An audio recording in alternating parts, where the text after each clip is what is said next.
Bienvenue sur Village Semences pour les éditions France Agricole, et justement j'ai devant moi la directrice éditoriale Marie-Laure de Châtre qui va nous parler d'un nouvel ouvrage qui est en préparation par une personne qui se trouve en visio. Je veux parler de Jean-Marie Serroni, qui est agroéconomiste. Bonjour. Et qui est et donc auteur des éditions France Agricole, et qui va nous parler de l'ouvrage. Mais avant tout, Marie-Laure, pourquoi cet ouvrage sur les innovations? Je n'en sais pas plus. Innovation, agriculture, j'ai pas bien saisi. Alors c'est pas vraiment de l'innovation, mais Jean-Marie a longtemps travaillé auprès des sphères, donc on va publier un ouvrage qui s'appelle pour l'instant l'agriculture de demain, mais on va probablement changer son titre. Jean-Marie a longtemps travaillé pour les CER et aujourd'hui il est consultant, il a une vision très large du monde agricole que j'aime bien, et cela m'intéressait d'avoir sa vision à long terme de l'agriculture et des agriculteurs, de connaître ses hypothèses, notamment celles qui concernent la transition agroécologique et les différentes façons d'y parvenir, parce que c'est de cela que nous, éditeurs, nous devons parler dans nos ouvrages, le fait que l'agriculture et les agriculteurs représentent la plus puissante des solutions pour régénérer les sols, le climat et la planète. Donc je disais que l'ouvrage doit s'appeler l'agriculture de demain, c'est le titre qu'on a choisi pour l'instant, mais on en parlait tout à l'heure avec Jean-Marie, il n'est pas exclu qu'on change le titre pour l'appeler, pourquoi pas, une agriculture conquérante pour l'homme et la planète. Waouh. Alors justement, Jean-Marie, ces évolutions, quelles sont-elles? Qu'est-ce que vous avez constaté? Qu'est-ce qui a permis de composer cet ouvrage? C'est surtout de se dire que les innovations dans l'agriculture, ça a toujours été. Si je remonte un petit peu loin, au Moyen-Âge, on est passé à ce qu'on appelait l'assolement triennal, qui a permis d'augmenter la production et qui a permis de privatiser les terres quelque part, de ne plus être collectif, et donc d'augmenter la capacité de travail des agriculteurs. Plus récemment, après la guerre, ce qu'on a appelé la révolution silencieuse, j'emprunte le terme de Michel de Baptiste, ça a été à la fois la génétique, la chimie, donc les engrais, les produits de traitement, et le machinisme. Donc des éléments qui ont permis d'augmenter la production. Ça a permis d'augmenter la production par plante ou par animal, en le nourrissant mieux et en le protégeant, beaucoup par des apports extérieurs, et ça a permis d'augmenter la production de chaque travailleur, de chaque agriculteur ou de chaque salarié de l'agriculture, puisque dans l'histoire, en ce qui nous concerne, on est passé du travail à la main, puis avec un âne, un cheval, une vache, et puis des machines, et de plus en plus des robots. Dans toute une partie du monde, dans le monde, la majeure partie des agriculteurs travaillent encore à la main ou avec une culture attelée simple.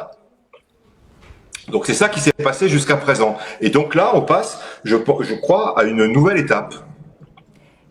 Et justement, par rapport à cette nouvelle étape, quelle est-elle? Qu'est-ce qui vous inspire, justement? Quelles sont les tendances que vous avez remarquées? Eh ben, on peut dans un premier, une première impression, avoir l'impression d'un retour en arrière. Ce qui est absolument faux. Mais on prend un chemin complètement différent du chemin des 50 dernières années. Les 50 dernières années, ça a été l'apport de plus en plus important de la chimie, de la génétique, du machinisme, et la conquête de plus en plus large, puisque il y a en gros une centaine d'années, on produisait peut-être autour de commercialisait ce que l'on produisait autour de 20, 30 ou 40 kilomètres. Puis avec le train au 19e siècle, ça a été l'alimentation des grandes villes qui s'est faite de plus en plus loin. La région dans laquelle je travaille, la Normandie, a connu sa richesse grâce au train. Et puis aujourd'hui, c'est le commerce mondial. Et de quoi parle-t-on maintenant? On parle d'une agriculture moins chimique et d'une localisation de la production et de la consommation. Donc on peut avoir l'impression qu'on revient en arrière, mais justement pas du tout, parce que tout ça, ce sont des innovations. Ça n'est pas le retour en arrière, c'est apporter beaucoup plus de connaissances pour utiliser par exemple moins de chimie ou pour s'organiser autrement pour rapprocher le consommateur du producteur. Et dans les innovations, dans les tendances à venir, vous pouvez nous en citer une, deux ou plus? Dans les tendances, moi je vois en gros 4 domaines d'innovation, 4 vecteurs. Alors un premier, et je dis pas ça parce qu'on est sur Village Semences, ce sont les innovations finalement les plus simples pour les agriculteurs. Ce sont celles qu'ils achètent. Alors, il y a bien sûr la génétique, les semences, qui sont un condensé d'innovation. Alors quand je dis que c'est simple, c'est pas simple pour les sélectionneurs, c'est simple pour l'agriculteur, il suffit d'acheter et puis de savoir utiliser. C'est aussi vrai pour la mécanisation, les robots, les logiciels. Quand je suis agriculteur, j'achète, après il faut que je sache m'adapter. Ça c'est le premier point, les innovations achetées. Le deuxième point, c'est les innovations créées sur mon exploitation agricole. Ça c'est déjà plus compliqué. Et une agriculture plus naturelle, la transition agroécologique, ça veut dire faire appel davantage aux régulations naturelles et moins à la chimie.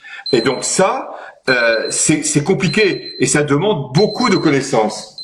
Ouais. Ça, c'est le direct. Hein. Ça demande beaucoup de connaissances et beaucoup d'innovation. Ben oui, j'avais un petit compteur, j'avais oublié qu'il sonnait. De l'émission.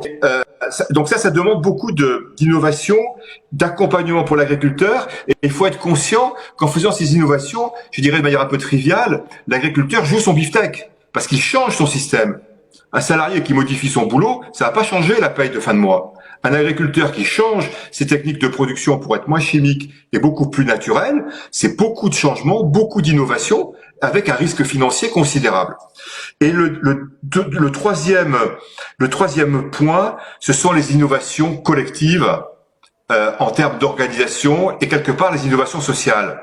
On parle de plus en plus de local, donc c'est une approche nouvelle du territoire pour organiser, et donc il y a une question de gouvernance entre les consommateurs, les transformateurs, les distributeurs et les agriculteurs.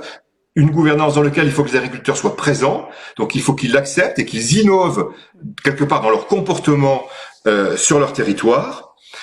Quand on fait des ventes directes ou des circuits courts, c'est aussi de l'innovation d'organisation. Si je veux organiser mon territoire, par exemple, en parcelles plus petites, ce que recommande l'INRA notamment pour mieux lutter contre les parasites, c'est également de l'organisation sociale. Ce que les agriculteurs savent faire, les agriculteurs qui font de la semence, dans certains territoires, savent s'organiser pour avoir des zones isolées autour des parcelles pour préserver les semences. Donc ça, c'est de l'innovation sociale. L'assolement en commun, il faut que j'apprenne à travailler à plusieurs. C'est de l'innovation, tout ça. Et finalement, l'innovation sociale, c'est souvent plus compliqué que d'acheter l'innovation technique. Et puis, un des éléments phares de l'innovation sociale qui nous concerne tous, c'est la politique. C'est la politique agricole. Et on voit bien qu'elle a du mal à innover. Donc, à mon avis, plus on passe de la technique vers l'organisation, plus l'innovation est importante et plus elle est compliquée. Et donc, plus il faut s'y intéresser. Merci beaucoup, Jean-Marie. C'est une très belle phrase pour conclure cette émission.